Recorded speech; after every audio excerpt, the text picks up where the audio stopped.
We have walked the journey of ensuring that Kenyans get a free, fair, and credible election. It's not been an easy journey. Right now, 2 of my commissioners and the CEO are injured. And of course, they are being treated. We have staff who have been profiled.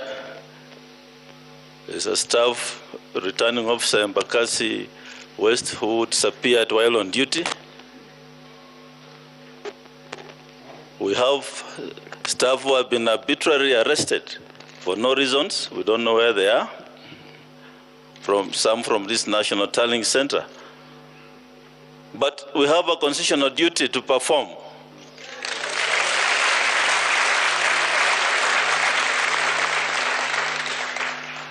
And that's why I stand before you today, despite intimidation, harassment,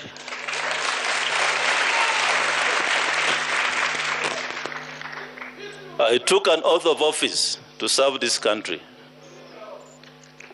And I've done my duty in accordance with the Constitution and the laws of the land.